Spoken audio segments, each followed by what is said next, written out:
मतलब ऐसे नहीं ले लेना चाहिए। ये सब चीज़ें थोड़ी सी मुझे लगता है ये थोड़ी सी ठीक नहीं लगी। तभी मैंने शुरू से ही बोलकर चला कि मैं सीजीपी में नहीं हूँ, मैं आ रही हूँ उस चीज़ के लिए आ रही हूँ जिस चीज़ को वो उठा रहे हैं, जिन गलत नीतियों को सरकार से वो उठा रहे हैं, जिसकी वजह से बच्चों ने सुसाइड करी, उसकी वजह से मैं यहाँ पर आ रही हूँ। और हाँ, जाहिर सी बात है कि अगर सोनम जी आपके इतने दिन तक सुसाइड कर रहे हैं तो आपको करनी चाहिए, आपको उनके साथ बैठना चाहिए। वो तो बहुत बुजुर्ग हैं, 61 के हैं, आप तो बहुत छोटे हैं, आप तो जवान हैं, आप कर सकते हैं और आपको करनी चाहिए थी। क्योंकि देखिए हम लोग हैं, हम लोग उस तरीके से मैं सिर्फ रात को यहाँ पर मेरे पास और भी काम है, पूरी तरह से प्रोटेक्ट है, इसका नहीं कि मैं पूरा दिन रात यहाँ पर बिताऊँ। तो जो बच्चे भी हैं वो भी तो जवान हैं, वो भी कर ही रहे हैं हंगर स्ट्राइक। तो एक मेन चेहरा इस प्रोटेस्ट का अभी ये दीदी की क्या क्या गलतियाँ रही हैं अभी तक? क्योंकि देखिए उनको बड़ा क्रिटिसाइज किया जा रहा है, उनको बताया जा रहा है कि लड़कियों के नंबर लेते हैं, इस तरीके से उनको बड़ा ट्रोल किया जा रहा है। आपका क्या ओपिनियन? उनकी पर्सनल चीज़ों पे तो शायद अरे पीछे से हटो भाई हट जाइए, पीछे से हट जाओ। पर्सनल चीज़ों पे तो मैं एकदम टारगेट मतलब यही जगह फिल्म बनाया क्या? नहीं ट्रोल किया जा रहा है। बट अगर ऐसा है, क्योंकि वीडियो से मैंने देखा है तो मुझे अजीब लगा चीज़ें देखकर, तो ऐसा नहीं करना चाहिए था। फिर उसके बाद बोली कि ठीक है मैं पढ़ जाना, पुलिस के वो मुझे ठीक नहीं लगा। और मतलब पूरे प्रोटेस्ट को मुझे लगता है एकदम घुमा ही दिया, एकदम स्ट्रॉन्ग एकदम, क्योंकि हमारी जब गलती नहीं है कुछ नहीं, तो आप ऐसे स्कूल में पढ़कर क्या सिर्फ भाई शांत आ जाओ। वो कहीं ना कहीं थोड़ा सा गलत लगा, क्योंकि अगर आप एक प्रोटेस्ट को लीड कर रहे हैं, आप सबको संभाल रहे हैं, तो आप उसको उसी की तरह संभालिए। ऐसा नहीं कि अगर मैं अपनी आवाज़ उठा रही हूँ या मुझे कोई डराएगा धमकाएगा, मेरी चीज़ों को नहीं करेगा, मैं उसके पैरों में कभी मर जाऊँगी पर नहीं पड़ूंगी। जैसे पुलिस के पैरों में मैं कभी, हाँ पुलिस के पैरों में मैं कभी नहीं पड़ूंगी। ऐसी गलत लगी और उनके बयानबाजी मुझे थोड़ा सा मतलब लगा कि हो सकता है वो नए एक पार्टी यूं ही बन गई, और यूं ही बनने के बाद बहुत ज़्यादा ही प्रेशर आ गया पूरे लोगों का, समाज का, हमारे उनसे एक उम्मीद छूट गई। तो मुझे लगता है कहीं ना कहीं अगर उसमें एक थोड़ा सा पॉलिटिक्स की बहुत लंबी समझ रखने वाला इंसान होगा, या फिर थोड़ा सा उस चीज़ को समझने वाला इंसान होगा, या फिर प्रोटेस्ट को समझने वाला इंसान होगा जो इलेक्शन से पहले ठीक है, तो मुझे लगता है शायद प्रोटेस्ट और मजबूत हो सकता है। कहीं ना कहीं वो इंसान अच्छे हैं और से पूरी कोशिश कर रहे हैं, बहुत अच्छी बात है। बट थोड़ा सा मुझे लगा उसमें ये कभी, फिर वीडियो जिस तरीके से देखी आप ये थोड़ा सा मुझे ठीक नहीं लगा, क्योंकि आप ये देखिए कि जिस जगह आप हैं उस जगह आपके सामने 50 कैमरे खुले हुए हैं, सब आपको वहाँ पर ले रहे हैं अपने सामने कैमरा। तो आपको अगर आप एक समाज को समझ रहे हैं, अपने समाज के लिए कोई आवाज़ उठा रहे हैं, तो आपको एक एक कदम को फूक कर रखना पड़ता है कि मैं कब क्या कर दूँ, उससे कुछ क्या गलत असर पड़ेगा। तो ये आप ये सोचिए कि इससे बोलने का मौका, हम जैसे लोग जो अपनी आवाज़ उठा रहे हैं, बहुत से लोग यहाँ पर जो आवाज़ उठा रहे हैं, जो अपने सपोर्ट में आ रहे हैं, बट एक्चुअल में सीजीपी का ही प्रोटेस्ट है, उन्हीं का ही प्रोटेस्ट खड़ा किया हुआ है। तो उन्हीं के लीडर अगर वो इस तरह की चीज़ें करेगा तो प्रोटेस्ट को हल्के में आता जाएगा कि ये लीडर ही इनका ऐसा है, मतलब जो प्रोटेस्ट को लीड कर रहा है, जिसने बनाई पार्टी, जो पूरा प्रोटेस्ट करवा रहा है, वही इंसान इस तरीके की चीज़ें कर रहा है। तो थोड़ा सा वो बचकाना मुझे कहीं ना कहीं लगा। बस ठीक है, अपनी अपनी लीडरशिप कैसे नहीं, लीडरशिप को नहीं है। और ये ज़रूरी भी नहीं है कि आप किसी प्रोटेस्ट को खड़ा करें तो लीडरशिप अच्छी ही हो, ऐसा नहीं है। तो लीडरशिप थोड़ा सा मुझे, मैंने बोला कि थोड़ा सा मिसमैनेजमेंट, हाँ मिसमैनेजमेंट था, चीज़ों को समझने का थोड़ा सा तरीका कम था, और इसके लिए एक लंबा टाइम चाहिए होता है। आप सोनम जी देख रहे हैं, लंबे टाइम से इन चीज़ों को कर रहे हैं, समझते हैं इंसान। उन्होंने भी यहाँ तक कि अपने वीडियो में ये बोला कि मैंने काफ़ी सारी वीडियो देखी कि यहाँ पर मैं अनशन कर रहा हूँ, सामने लोग बैठकर खा रहे हैं, तो ठूस कर खा रहे हैं, इस तरीके की बात बोली। तो मतलब उनको भी कहीं ना कहीं वो बुरा लगता होगा। तो इस तरीके का इंसान जब एक प्रोटेस्ट पे बैठता है, तो उसके साथ जो खड़े वाला होने वाला इंसान है, उसको भी मुझे लगता है थोड़ा सा उन चीज़ों में समझदार, पॉलिटिक्स में समझदार होना ज़रूरी है, या फिर इस प्रोटेस्ट को खड़ा करने के लिए जो चीज़ें आपको मैनेजमेंट बैठाना पड़ता है उस चीज़ों में, और वो पूरी ही टीम को मैं कहीं ना कहीं कहूँगी, वो पूरी ही टीम थी, वो बहुत नई टीम थी, बहुत पुराना, उनको बहुत ज़्यादा एक्सपीरियंस मैं ऐसे नहीं देखती हूँ, सब जवान हैं। हाँ अच्छी बात है, वो युवा हैं देश के लिए, वो बहुत खड़े हैं और हमेशा से अगर ऐसा इस्तीफा होता है तो हमेशा से उनके लिए दिल में इज्जत रहेगी कि उनके वजह से उन्होंने कम से कम एक मुहिम तो चलाई, उन्होंने स्टार्ट तो करा, तो हमेशा रहेगी, बट कहीं ना कहीं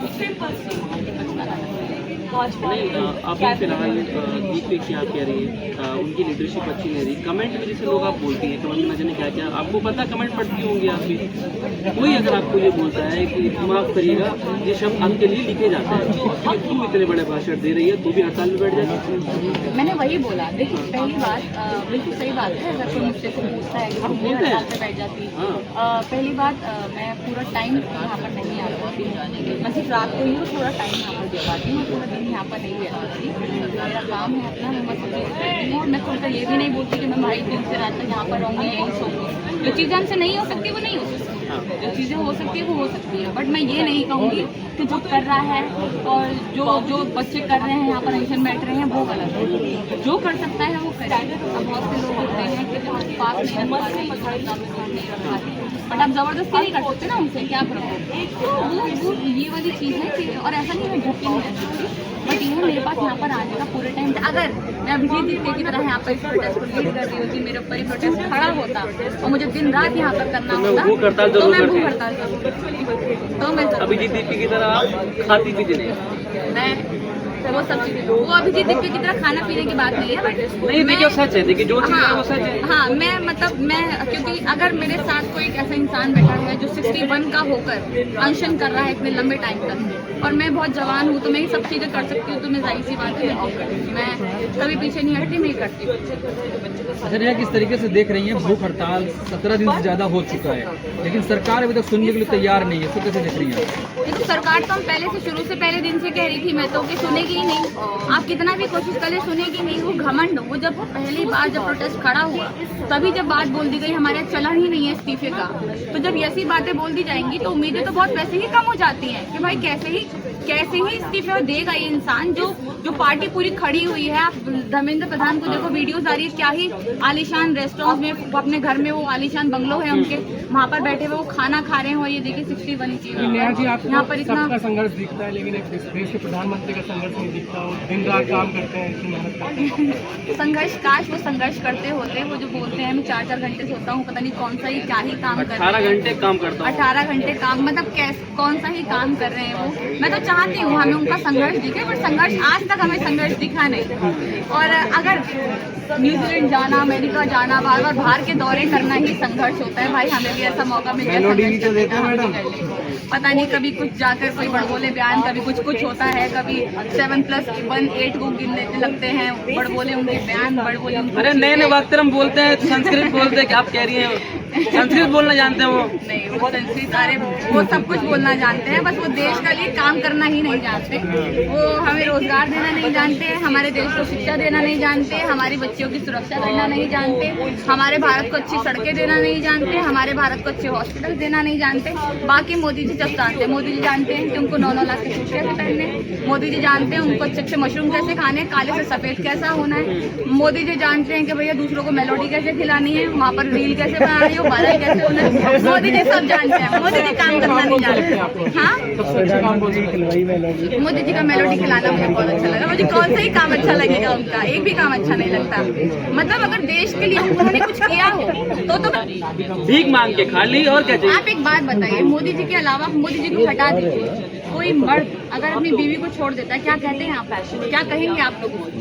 ये कहेंगे कि अपनी बीवी वाली बीवी को, क्या ही कहेंगे? सब लोगों को पता है कोई मर्द अपनी बीवी को छोड़कर बैठा है और अपने काम धंधे के लिए, है ना। अभी मैं न्यूज देख रही थी एक लड़की की, मतलब अभी मैं इंस्टाग्राम पे बहुत ही ज्यादा वायरल देख रही थी वो चीज कि छोटी सी चीज पर एक लड़ाई हो गई हस्बैंड वाइफ की, और जो हस्बैंड ने कोई तोहफा था वो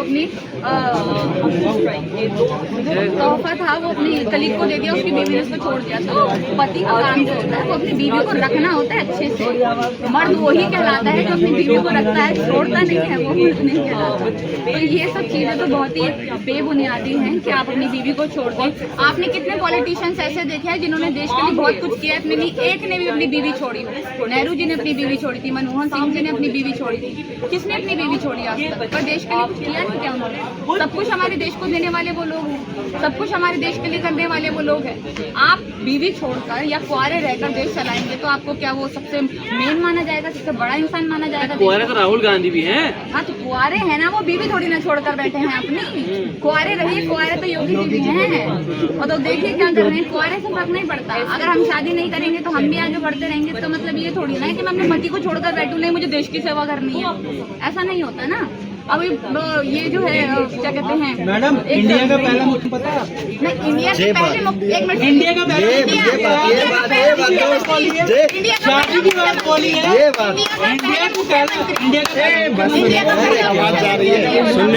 सुनने दो यार, सुनने दो मुख्यमंत्री कौन है? मुख्यमंत्री इंडिया का नहीं होता जरा। मैडम, मुख्यमंत्री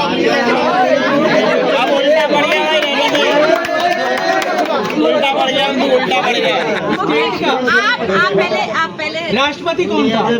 सारी जब ईवीएम पे सवाल उठाए तो अब मैं पूरा नहीं कह रही हूँ कि हाँ पूरा ही ईवीएम जिताकर भेजते हैं, ये ईवीएम से ही है सब कुछ। जनता भी है भाई, जनता के भी दिमाग में आप जनता का भी इस तरीके से ब्रेन वॉश करते हो। आप हिंदू मुस्लिम डालते हो, कास्टिज्म डालते हो, और जैसे ही हिंदू डालते हैं, मुस्लिम कहाँ जैसे ही चुनाव आने वाला होता है आप ये सब चीजें करने लगते हो, नफरतें फैलाने लगते हो, फिर लोग भी भावुक हो जाते हैं और आपको वोट डालते हैं। जो पढ़े लिखे लोग हैं देखिए वो समझ सकता है, होशियार इंसान है, पर जो नहीं पढ़े लिखे, और हमारे भारत का 80% भाग जो है गांव देहात में रहने वाला है, और आप उनकी अगर बात करें तो आप उनको 2 किलो राशन देंगे, आप बोलेंगे वोट डाल कर आजा, बोली को वोट देगा, तो ये उनका वोट ऐसे ही राशन से इकट्ठा करते हैं, खरीदते हैं, फिर शराब की बोतलें बांटते हैं, पैसों के उसमें हम देखते हैं गट्टियाँ बांट रहे हैं, ये अपने इनकी रैलियों में देखिए देसी घी का खाना बनकर आता है, ये सब चीज़ें उनका ये प्रोवाइड करवाते हैं लोगों को, तो इसकी वजह से उनको वोट मिलते हैं। मैं पूरा तो नहीं कहूँगी कि हाँ सारा ईवीएम की वजह से जीत रहे हैं, लोग भी है, बट ईवीएम का भी इसमें हाथ तो मन की बात करते हैं, सुनती है आप मन की बात उनकी? नहीं, मैं नहीं सुनती, मैं मोदी जी की कोई बात नहीं सुनती, मोदी जी की बात कोई सुनने लायक नहीं होती, इसलिए मैं कभी सुनती नहीं हूँ।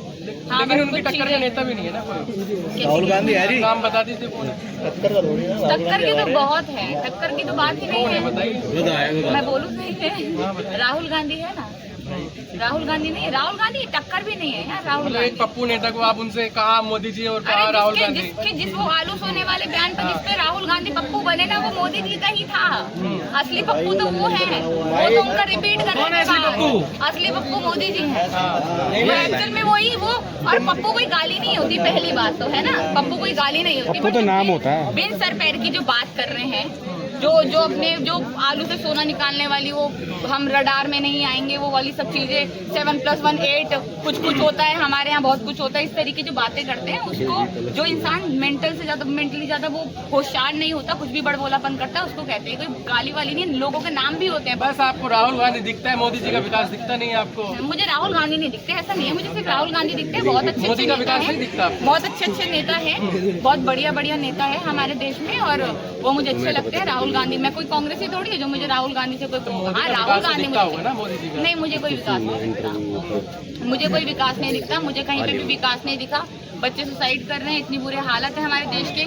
15 लाख के वादे किए थे, आज तक कुछ नहीं आया। 2 करोड़ नौकरियों की बात करी थी, आज तक कुछ नहीं मिला। बेरोजगारी हमारी देखिए कहाँ पर है, बच्चियों के साथ रेप देखिए, आप देख रहे हैं कि मंदिरों में घुसने से मार रहा है, इतना ही ज्यादा कास्टिज्म तो बहुत ही ज्यादा, हम सोच रहे हैं खत्म हो गया। वो सही बात है, 70-75 साल कांग्रेस ने हमें आगे बढ़ाने में लगाए ना, मोदी जी ने आके हमें ऐसे ही पीछे फेंका है दोबारा 75 साल।